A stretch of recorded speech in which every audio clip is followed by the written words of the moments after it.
अरे ये क्या है, इस कमरे में से सामान कहाँ गया?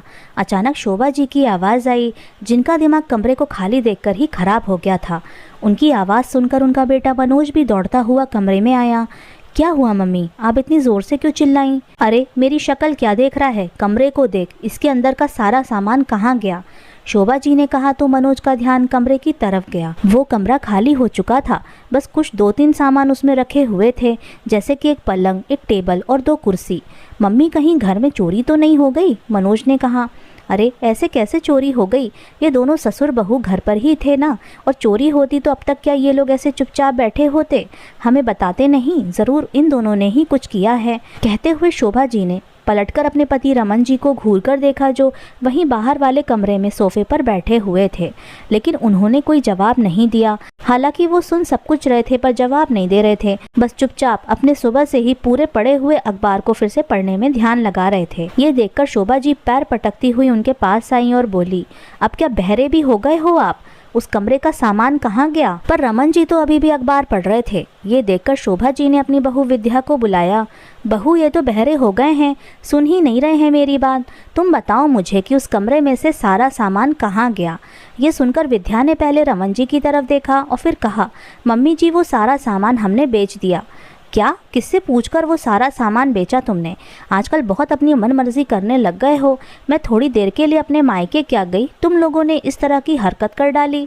घर का सामान ही निकालकर बेचने लग गए। शोभा जी विद्या और रमन जी को डांटते हुए बोली। शोभा जी अपने पति रमन जी और अपने बेटे मनोज और बहू विद्या के साथ रहती थी। 2 पोते भी थे उनके, जय और विजय। उनकी एक बेटी भी थी, रीता, जिसकी शादी इसी शहर में हुई थी। छोटा सा परिवार था जहाँ सब लोग मिलजुल कर रहते थे। शोभा जी खुद काफ़ी समझदार थीं। वो बेटी और बहू में कोई फ़र्क नहीं करती थी।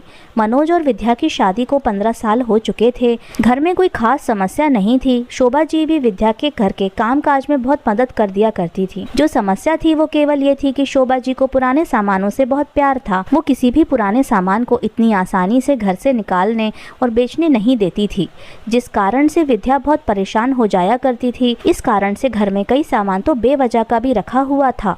उनका तो मानना था कि कब कौन सी चीज़ काम में आ जाए। विद्या की शादी को 15 साल हो चुके थे।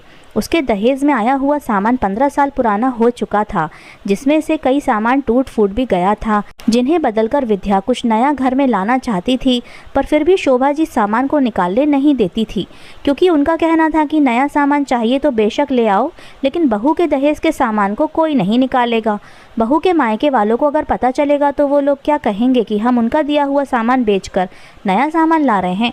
विद्या भी कई बार समझा चुकी थी कि मेरे मायके वालों ने सामान दे दिया और इस बात को भी बहुत समय हो चुका है, अब वो कुछ नहीं कहने वाले। लेकिन शोभा जी अपनी बात से टस से मस नहीं होती थी। ना बाबा ना, बोलने वालों की जबान कौन पकड़ सकता है, और ऐसे मामलों में तो समझाने में रिश्ते ही बिगड़ जाते हैं।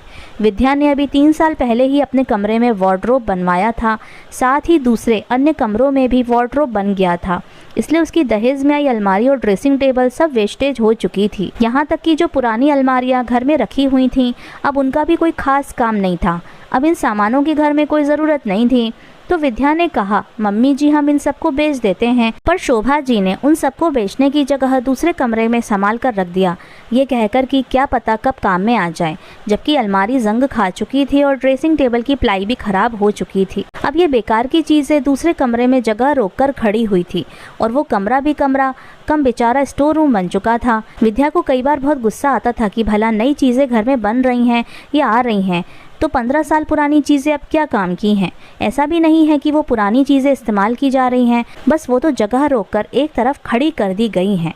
इलेक्ट्रॉनिक की चीज़ें भी ख़राब हो चुकी थीं। वैसे भी कुछ साल के बाद उनकी कोई कीमत नहीं रहती है, और जो शेष चीज़ें बची थीं वो भी अब धीरे धीरे बिल्कुल शहीद होने की कगार पर थीं। पर शोभा जी किसी की बात को सुनने को तैयार नहीं थी। उनसे जब भी किसी चीज़ को बेचने के लिए कहते तो उनका जवाब होता कि बहू के मायके वाले क्या कहेंगे, और इधर विद्या के मायके वाले भी हंसते थे। क्या दहेज को एंटिक में संभाल कर रखोगी? म्यूजियम बनाने की तैयारी है क्या? सही में उस समय विद्या की जान जल जाती थी। अब कुछ भी नया सामान लाने से पहले 10 बार सोचना पड़ता कि आखिर कहाँ रखेंगे। घर में सब लोग समझा समझा कर थक गए, पर शोभा जी नहीं मानी। ऊपर से पति भी क्या कम थे, दहेज में मिली बाइक को अभी तक इस्तेमाल किए जा रहे थे, जबकि अभी वो बहुत ज़्यादा काम मांगने लग गई थी। कई बार खटारा रास्ते में बंद हो जाती थी, उसे फिर रिपेयर कराकर चलाना शुरू कर देते।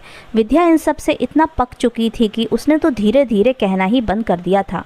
अभी कुछ दिन पहले शोभा जी ने अपने बेटे मनोज के साथ उसी बाइक पर सवार होकर अपनी बड़ी बहन से मिलने गई। अब जाते समय तो कोई परेशानी नहीं हुई, आराम से वहाँ 2-3 घंटे रुककर खूब अच्छे से बातें करके काफ़ी एंजॉय भी किया। जब वहाँ से रवाना हुए तो रास्ते में बाइक ने जवाब दे दिया। अब शोभा जी और मनोज दोनों परेशान, क्या करें, आसपास कोई मैकेनिक की दुकान भी नहीं। काफ़ी दूर बाइक को घसीटने के बाद मैकेनिक मिला तो बाइक को ठीक होने में ही 2 से ढाई घंटे लग गए। अब शोभा जी बहुत परेशान हो गई। बाइक रिपेयर होने के बाद सीधे घर की तरफ रवाना हुई। घर आते ही शोभा जी शुरू हो गई, मनोज इस बाइक को निकाल क्यों नहीं देता, कितना परेशान करके रख दिया आज इसने। पर मम्मी, अभी तक तो ये बाइक चल तो रही है, थोड़ा बहुत रिपेयर ही तो कराना पड़ता है, पर काम चल जाता है। मनोज ने कहा, तुम्हारे रिपेयर के चक्कर में अगर कभी ये बाइक रात बिरात कोई सुनसान जगह पर रुक गई तब उसकी जिम्मेदारी कौन लेगा? पर मम्मी, अभी तक ऐसा तो नहीं हुआ, तो तुम क्या ऐसा होने का इंतज़ार कर रहे हो? निकालो इस गाड़ी को, घर में अटाला नहीं रखना चाहिए। इतने में विद्या ने कहा, मम्मी आप बोलने से पहले सोच तो रहे हो ना कि क्या बोल रहे हो? अगर मेरे मायके वालों को पता चल गया तो वो लोग आपको क्या बोलेंगे?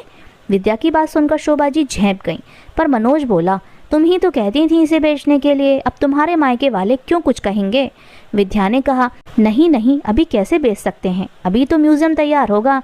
ये एक एंटिक पीस है जो दहेज में दिया गया था, उसे म्यूजियम में रखा जाएगा, इसे भला बेच कैसे सकते हैं? विद्या की बात सुनकर रमन जी को हंसी आ गई।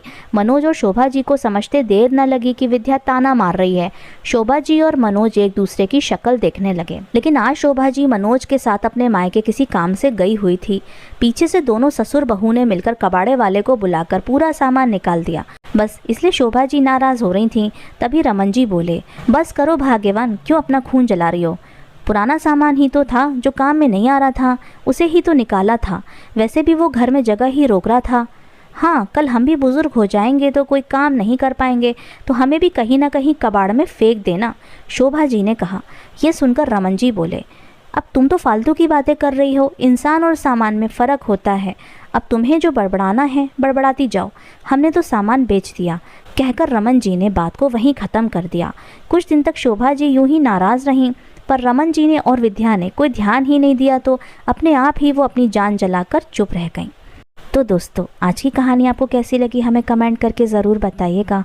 मिलते हैं आपसे अगली कहानी में। आपका बहुत बहुत धन्यवाद।